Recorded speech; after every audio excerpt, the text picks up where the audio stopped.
Hi ಸ್ನೇಹಿತರೆ, welcome ರಾಹುಲಾಸ್ ಕಿಚನ್ಗೆ ಸ್ವಾಗತ.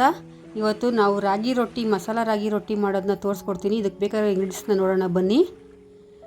ಹಸಿಮೆಣಸಿನ್ಕಾಯಿ, ಕರಿಬೇವು, ರಾಗಿ ಹಿಟ್ಟು, ಕೊತ್ತಂಬರಿ ಸೊಪ್ಪು, ಕ್ಯಾರೆಟ್ಟು, ಈರುಳ್ಳಿ, ಶುಂಠಿ ತುರಿದಿಟ್ಕೊಡ್ಬೇಕು, ಜೀರಿಗೆ, ರುಚಿಗೆ ತಕ್ಕಷ್ಟು ಉಪ್ಪು. ಈಗ ಬನ್ನಿ ಅದು ಹೇಗೆ ಕಲಿಸ್ಕೊಳ್ಳೋಣ ನೋಡೋಣ. ಒಂದು ಬೌಲಿಗೆ ರಾಗಿ ಹಿಟ್ಟು ಹಾಕ್ಕೊಳ್ಳಿ.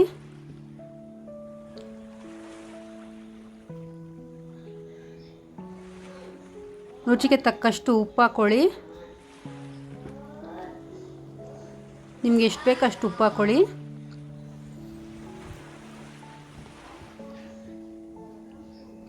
ಅದನ್ನು ಸ್ವಲ್ಪ ಮಿಕ್ಸ್ ಮಾಡ್ಕೊಳ್ಳಿ. ಈಗ ಎಲ್ಲ ಸೇರಿಸಿ ಮಿಕ್ಸ್ ಮಾಡ್ಕೊಳ್ಳಿ. ತುಂಬ ಆರೋಗ್ಯಕ್ಕೆ ರುಚಿಕರವಾದ ರಾಗಿ ರೊಟ್ಟಿ ಇದು. ಈಗ ಈರುಳ್ಳಿ ಹಾಕ್ಕೊಳ್ಳಿ, ಹಸಿಮೆಣಸಿನ್ಕಾಯಿ, ಕರಿಬೇವು, ಕೊತ್ತಂಬರಿ ಸೊಪ್ಪು, ಕ್ಯಾರೆಟ್ ತುರಿದಿಟ್ಕೊಂಡಿರೋದು, ಜೀರಿಗೆ, ಶುಂಠಿ, ಇದಿಷ್ಟನ್ನು ಕಲಿಸ್ಕೊಳ್ಳಿ.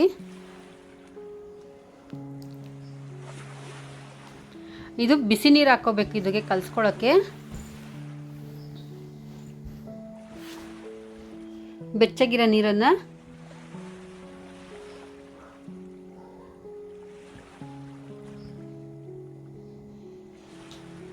ನೋಡಿ. ಈಗ ಅದಕ್ಕೆ ಕಲಿಸ್ಕೊಂಡಿದ್ದೀನಿ. ಈಗ ನೀವು ಬಿಸಿ ನೀರು ಹಾಕ್ಕೊಂಡು ನಿಮಗೆ ಎಷ್ಟು ಕ್ವಾಂಟಿಟಿ ಬೇಕೋ ಅಷ್ಟಕ್ಕೆ ನೀರು ಹಾಕ್ಕೊಂಡು ಕಲಿಸ್ಕೊಳ್ಳಿ. ಅಂದರೆ ಸ್ವಲ್ಪನೇ ಹಾಕ್ಕೊಳ್ಳಿ, ಅದು ಸ್ವಲ್ಪ ತೆಳ್ಳಗಾಗ್ಬಿಡ್ತದೆ. ಸ್ವಲ್ಪ ಬಿಗಿ ಬರಬೇಕು ಹಿಟ್ಟಿದು.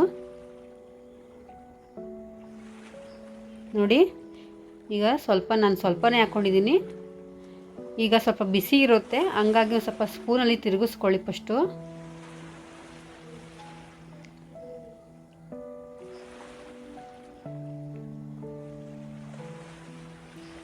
ನೋಡಿ, ಹಿಂಗೆ ತಿರುಗಿಸ್ಕೊಂಡು ಈಗ ಸ್ವಲ್ಪನೇ ಕಲ್ಸ್ಕೊಂಡು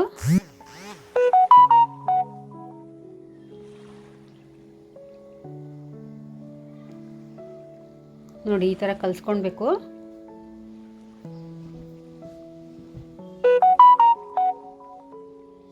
ನೋಡಿ, ಈಗ ಹಿಟ್ಟು ರೆಡಿಯಾಗಿದೆ. ಈಗ ತವ ಇಟ್ಕೊಳ್ಳೋಣ. ಈ ಎಣ್ಣೆ ಬಾಳೆ ಎಲೆ ಮೇಲೆ ಎಣ್ಣೆ ಹಚ್ಚಿ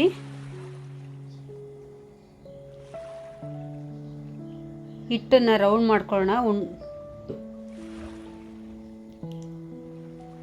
ನೋಡಿ, ಸ್ವಲ್ಪ ಕೈಗೆ ಎಣ್ಣೆ ಹಚ್ಕೋಬೇಕು. ಎಣ್ಣೆ ಹಚ್ಕೊಂಡು ತಟ್ಕೋಬೇಕು ಈ ಥರ. ನೋಡಿ, ಈಗ ಈ ತಟ್ಟಿ ರೆಡಿಯಾಗಿದೆ ಈ ಥರ. ಈಗ ತವ ಇಟ್ಕೊಳ್ಳೋಣ ಬನ್ನಿ. ನೋಡಿ, ಈಗ ತವ ಕಾದಿದೆ. ಈಗ ಬಾಳೆ ಎಲೆ ಮೇಲೆ ರೊಟ್ಟಿ ಹಾಕಿದ್ದೀನಿ. ನೋಡಿ, ಮೇಲೆ ಸ್ವಲ್ಪ ಪ್ರೆಸ್ ಮಾಡಿ, ಆವಾಗ ಸ್ವಲ್ಪ ಮೇಲೆ ಎದ್ದೇಳುತ್ತೆ. ಅವಾಗ ರೊಟ್ಟಿ ಬಾಳೆ ಎಲೆ ಮೇಲೆ ಎದ್ದೇಳುತ್ತೆ.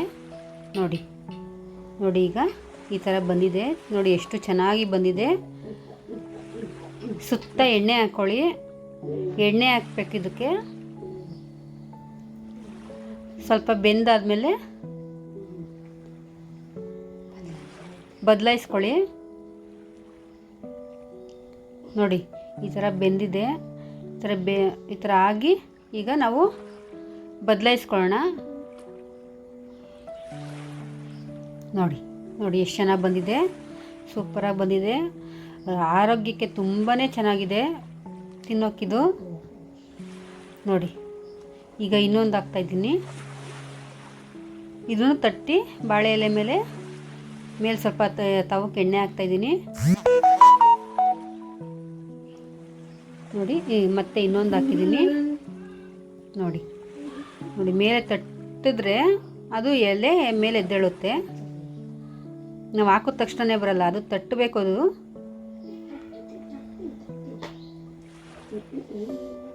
ನೋಡಿ ಸುತ್ತ ಎಣ್ಣೆ ಹಾಕೊಳ್ಳಿ ತಿರ್ಗಾ.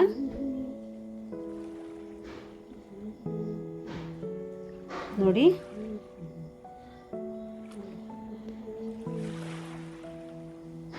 ತಿರ್ಗಾ ಬದಲಾಯಿಸ್ಕೊಳ್ಳಿ.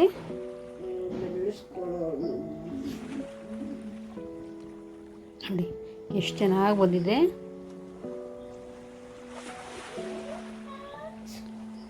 ಇದಕ್ಕೆ ಕಾಯಿ ಚಟ್ನಿ ಮಾಡ್ಕೊಂಡು ತಿಂದರೆ ಸೂಪರಾಗಿರುತ್ತೆ. ನೋಡಿ ರೆಡಿಯಾಗಿದೆ. ನೋಡಿ ರಾಗಿ ರೊಟ್ಟಿ ರೆಡಿ ಆಯಿತು. ಇದು ನಿಮ್ಗೆ ಇಷ್ಟ ಆಗಿದ್ದಲ್ಲಿ ಲೈಕ್ ಮಾಡಿ, ಶೇರ್ ಮಾಡಿ, ಕಮೆಂಟ್ ಮಾಡಿ ಮತ್ತು ಸಬ್ಸ್ಕ್ರೈಬ್ ಆಗಿ.